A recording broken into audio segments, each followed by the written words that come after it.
and welcome back to Expert Talks. I'm Agathe Ducar. Today we are with Ian Achterkirch, who is the Senior Director of Enablon Strategic Clients team. Ian will share with us the factors that lead to successful implementation of enterprise software. Ian, thank you so much for being here. It's great to be here, Agathe. Well, Ian, this is a topic that you like to talk about, actually. Do you want to give us some background about why you have a high interest in software implementation? Sure. This is a very compelling topic because really the start of a large-scale implementation of a digital ESG, EHS, and operational risk management platform is an exciting journey and one that will drive continuous improvement that will make all of our workplaces, communities safer, cleaner, and more sustainable. Okay, so let's dive right in then. What's the first advice that you want to share? Well, Agathe, my first recommendation is to build a long-term charter.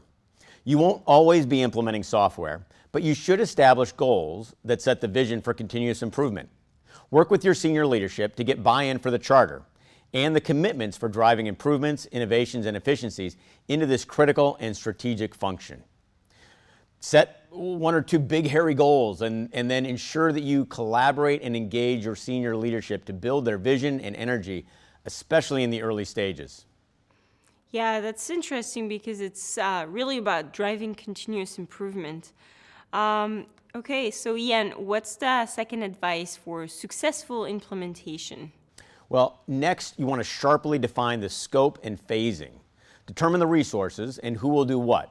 RACIs and project planning tools are critical for this. And I guess setting up the right teams is important, right? Yeah, absolutely. You really need to ensure that the right teams and people are working on the right areas. So, for example, like company SMEs, that they have the time and the bandwidth to dedicate to be able to define and improve the processes. Also, ensure that your SI has the right combination of domain expertise and technical expertise, and that your software provider is able to be engaged as a subject matter expert in regards to the digitization of the scoped areas and some of the more complex requirements such as integrations. So you mentioned SIs or system integrators. Do you want to say a little bit more about them? Sure. You want to leverage your SIs and your software provider's experience, especially in these key areas. First, does the scope and timing match up with your organization's ability to digest the change and your SI's or your software provider's ability to actually deliver? Second, have them evaluate any proposed integrations or interfaces. Will there be enough payback for all of the costs? And finally, ensure you have a full resource plan that accounts for attrition and how team absences or departures will be managed for your team and the SI team throughout the project. Yeah, and clearly you need some smart planning.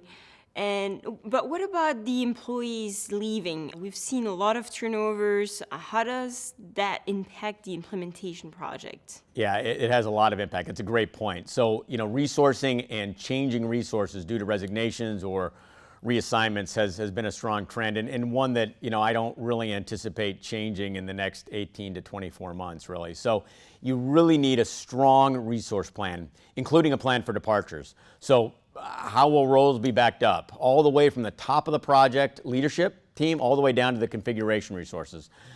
And keep in mind, this applies to your company, the SI, and the solution provider.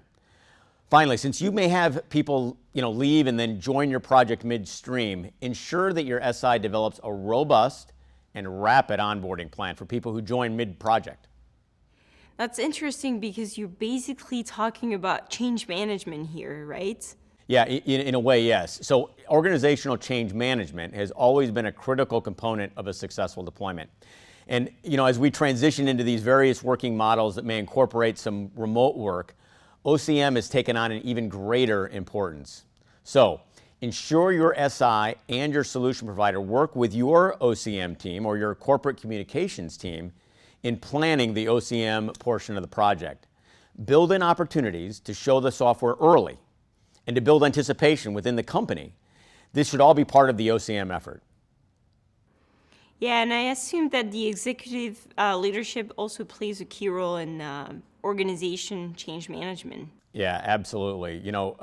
Leadership buy-in is critical, and it's also part of organizational change management. So leverage your SI and your solution provider's team to, zipper up relationships with your executive sponsors. Make a relationship map and work with your extended team to build those high-level relationships. Great. So we're at the end of this expert talks, but before we leave, Ian, do you want to share one final takeaway for our audience? What's the most important advice that you want to conclude with? That's a good question. I think, being open to change within the project and being willing to change how the project is actually running is an important piece of advice. I've seen just having that openness and willingness to accept feedback to learn, it dramatically improved project execution. Well, that's excellent. Thank you so much, Ian, for sharing key advices for software implementation projects. And thank you all for watching Expert Talks. Stay tuned for more insights on industry topics.